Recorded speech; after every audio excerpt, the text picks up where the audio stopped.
भारत में अमेरिका से तीन प्राचीन मूर्तियों को वापस लाया जा रहा है। ये मूर्तियां तमिलनाडु से चुराकर अमेरिका तक पहुंचाई गई थी। ये फैसला हमारे डिप्लोमेटिक रिलेशनशिप्स के लिए बहुत ज्यादा इंपॉर्टेंट है। ये फैसला दिखाता है कि भारत और अमेरिका आज एक दूसरे के ट्रेडिशंस की कद्र कर रहे हैं। तो चलिए देखते हैं क्या है पूरी कहानी। भारतीय मूर्तियों की वापसी, कारण और महत्व सब कुछ पढ़ेंगे, तो लेक्चर में अंत तक बने रहें क्योंकि एक एक पॉइंट पे बात करने वाले हैं। तो न्यूज काफी ज्यादा तब बड़ी हो जाती है जब भारत के ट्रेडिशन की बात हो, जब भारत के कल्चर की बात हो। तो ये न्यूज कल ही आई है बच्चों, 2026 30 जनवरी को, कि अमेरिका ने अनाउंस किया है कि वो भारत की तीनों प्राचीन मूर्तियां जो इलीगली वहां तक पहुंचाई गई थी वापस कर देगा। और ये आर्कियोलॉजिकल सर्वे ऑफ इंडिया ने भी प्रूफ कर दिया है अमेरिका को कि ये मूर्तियां भारत के तमिलनाडु की मंदिरों से चुराकर या फिर इलीगली वहां तक पहुंचाई गई थी। नो डाउट अमेरिका ने भी यहाँ पे कॉपरेशन दिखाया है कि हाँ भैया, इन सारी मूर्तियों को हम लोग वापस करने को तैयार हैं। तो देखेंगे बच्चों, ये सारी की सारी मूर्तियां, यानी सारी सारी क्या, ये तीन मूर्तियां हैं जो कि ब्रॉन्ज से बनी हुई हैं, ब्रॉन्ज से बनी हुई हैं और हमारे तमिलनाडु के मंदिरों से चुराकर लेके जाई गई हैं। तो सबसे पहले देखेंगे कि कौन सा ऐसा म्यूजियम है जो हमें वापस कर रहा है और कहां तक ये मंदिर में, कहां तक ये पहुंचाई गई थी। तो एक म्यूजियम आपको देखने के लिए मिलेगा बच्चों, ठीक है, Smithsonian national museum of Asian art. ये वो म्यूजियम है जो कि एशिया के अलग अलग कंट्रीज के आर्टिफैक्ट्स को खरीदता है और अपने पास रखता है। म्यूजियम में संग्रहालय है, डेफिनेटली इसका तो काम यही है कि अलग अलग प्राचीन मूर्तियां, अलग अलग सभ्यताओं से जुड़ी हुई चीज सामान को इकट्ठा रख के, कलेक्ट करके, इकट्ठा करके रखे। तो आप देखोगे कि Smithsonian national museum of Asian arts ने ही इन तीनों मूर्तियों को संभाल करके रखा था। और ये बात कंफर्म हो गई है कि इलीगली इन मूर्तियों को यूएस तक पहुंचाया गया था। ठीक है बच्चों, चलिए आगे देख लेते हैं कौन कौन सी तीन मूर्तियां हैं। तो शिव जी की नटराज की मूर्ति आपको दिखाई दे रही होगी, ये नृत्य करते हुए। 16 पीरियड, चोल साम्राज्य के समय की है, 10th सेंचुरी की मूर्ति। उसके बाद सोमस्कंद की जो मूर्ति आपको दिखाई देगी, चोल साम्राज्य की ही है लेकिन 12वीं शताब्दी में बनाई गई थी। क्लियर पॉइंट बच्चों, याद रखना। यहाँ पे आप दिखाई दे रहे हैं, ठीक है, सोमस्कंद। ये मूर्ति में शिव जी है और पार्वती जी हैं और बीच में आपको दिखाई दे रहे हैं कार्तिकेय जी। तो ये वो मूर्ति है, जब आपने कहानी सुनी होगी कि गणेश जी नहीं चक्कर काट रहे हैं अपने माता पिता के, है ना। तो ये गणेश जी जाते हैं चक्कर काट के वापस आते हैं, तब तक कार्तिकेय जी वापस आते हैं चक्कर काट के पूरी पृथ्वी के, तब तक गणेश जी माता पिता के चक्कर काट चुके होते हैं। वही कहानी है हमारी धार्मिक, है ना। तो ये दिखाती है। उसके बाद आप यहाँ पे देखोगे तीसरी जो मूर्ति है संत सुंदरर और परवई की है। संत सुंदरर ये रहे और उनकी वाइफ परवरी। ठीक है बच्चों, ये शिव जी के भक्त थे।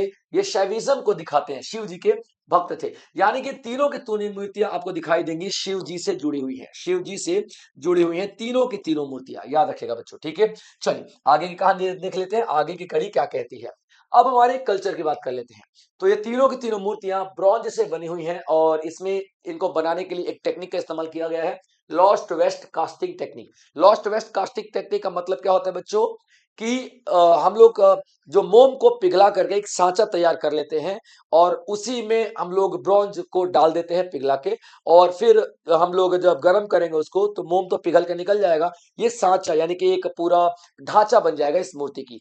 तो इस टेक्निक को हम लोग बोलते हैं lost wax casting technique. Clear point बच्चों।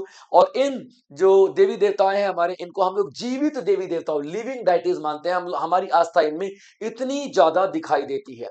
तो अगर इस तरीके की मूर्ति, अगर इस तरीके की जो हमारा इतिहास चोरी करके जाएगा तो डेफिनेटली एक बहुत बड़ा हमारा कल्चरल लॉस है और हमारी विरासत का बहुत बड़ा नुकसान है।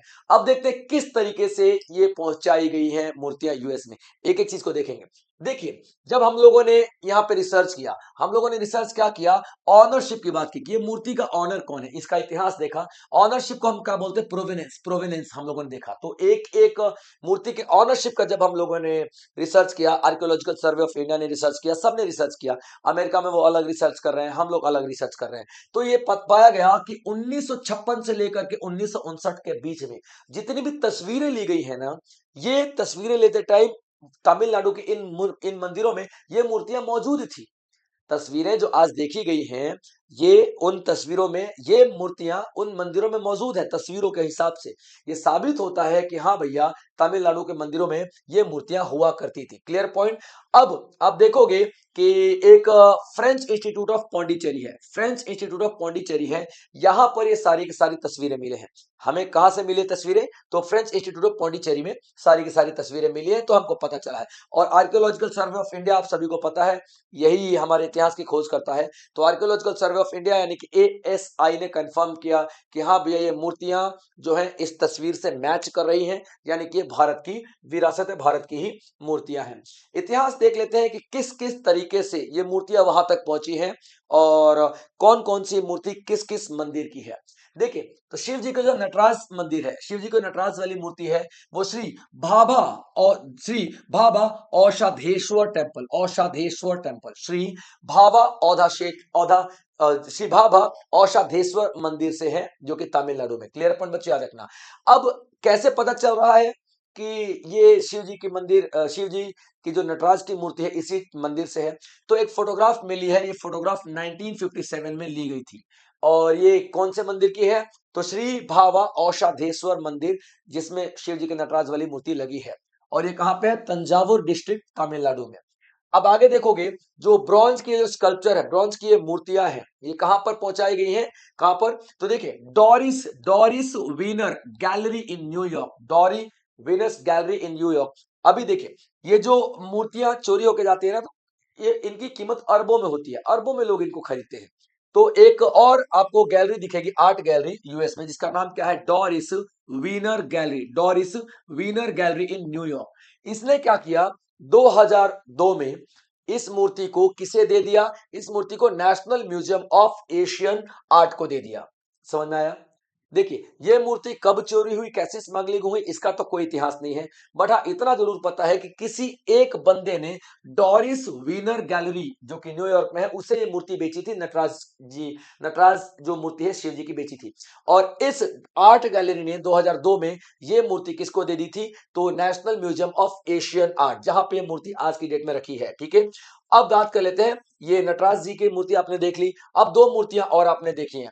तो आप देखोगे, सोमस्कंद और संत सुंदरर और विद परवरी, ये दोनों बाकी मूर्तियों को बेचा गया है आर्थर एम सैकलर, आर्थर एम सैकलर। ये क्या है? एक आर्ट गैलरी है, आर्थर एम सैकलर, ये आर्ट गैलरी है। आर्ट गैलरी मतलब पुरानी पुरानी एशिया से मूर्तियों लेकर के, एशिया से पुरानी पुरानी जो सिक्के लेकर के ये कलेक्शन करता है। तो ये एक आर्ट गैलरी है। तो आर्थर एम सैकलर एक आर्ट गैलरी है, इसने 1987 में तकरीबन 1000 ऐसे आर्टिफैक्ट्स को गिफ्ट किया था। किसे? इसी म्यूजियम को, national museum of Asian arts को। तो उस 1000 गिफ्ट में दोनों ये मूर्तियां भी थी, यानी कि सोमास्कंदा और संत सुंदरविद परवरी, ये दोनों मूर्तियां उस 1000 में दिखाई देती हैं। अब आप लोग देखोगे कि ये मूर्तियां ले आने के लिए क्यों मान गया यूएस, क्यों मान गया? कोई तो ऐसा कानून होगा ना। तो आप देखोगे, एक कानून बनाया गया है कि इंडिया की जो एंटिक्स है, यानी कि जो विरासतें हैं इंडिया की, जो ये आर्टिफैक्ट्स हैं हमारे भारत की, उनके हिसाब से आप देखोगे, द इंडियन एंटिक लॉ रोकता है, यानी कि रोकता है कि भाई, ये हमारे भारत की मूर्ति है, हमारे भारत की विरासत है, इसे हमारी बिना किसी मर्जी के मंदिरों से रिमूव नहीं किया जा सकता, मंदिरों से हटाया नहीं जा सकता। तो ये कानून क्या बताता है? अनऑथराइज रिमूवल और एक्सपोर्ट हमारी मंदिरों का नहीं किया जा सकता है। ये मंदिरों का आइडल, यानी कि टेम्पल की जो मूर्तियां हैं, ये हमारे कल्चर दिखाती है, हमारी कल्चरल प्रॉपर्टी है, और कोई भी इंसान या कोई भी देश इसे हमारी मर्जी के बिना नहीं लेके जा सकता है। अब देखोगे, लीगल, डिप्लोमेटिक और एमएलएटी एक कानून है, जिसमें सभी देश एक दूसरे की विरासत को, सभी देश एक दूसरे की विरासत को, ठीक है, एक दूसरे की विरासत एक दूसरे को वापस करेंगे। ठीक है, सभी देश एक दूसरे की विरासत को एक दूसरे को वापस करेंगे, ये यहाँ पर कहा गया है। ठीक है बच्चों, अभी आप लोग देखेंगे कि ये कितना इतना ज्यादा इंपॉर्टेंट क्यों है, क्यों ये मूर्तियां आई हैं। तो ये सिंपल सी न्यूज हो सकती थी, है ना? क्यों इतना ज्यादा हुआ मचा हुआ है? तो देखिए बच्चों, ये मूर्तियां बता रही हैं कि भाई साहब, भारत अब अपने हेरिटेज को, अपनी विरासत को दोबारा वापस खड़ा करने में लग गया है। ये बता रही है पूरी दुनिया को कि ये तो एक शुरुआत है, अभी पूरे दुनिया में जहां जहां भी जिस म्यूजियम में हमारी आर्टिफैक्ट्स है, हम उसको वापस लेकर के आएंगे। इससे इंडिया और यूएस का कल्चरल एक स्ट्रेंथ भी दिखाई देती है कि हाँ भैया हमारा कल्चर एक दूसरे को सपोर्ट कर रहा है। एंड नो डाउट यार यहाँ पे यूएस ने ये एक अच्छा डिसीजन लिया है, क्योंकि भारत और यूएस का रिलेशनशिप वैसे ही थोड़ा खराब चल रहा था और इस डिसीजन से नो डाउट थोड़ा तो हमें हेल्प मिलेगी। तो दोस्तों ये था आज का लेक्चर जहां आप लोगों ने इंपॉर्टेंट पॉइंट्स देखे हैं। इसी तरीके के और भी बेहतरीन लेक्चर्स मैं आप लोगों के लिए लेकर के आता रहूंगा। तब तक आप लोग अपना ध्यान रखेंगे बच्चों। जय हिंद।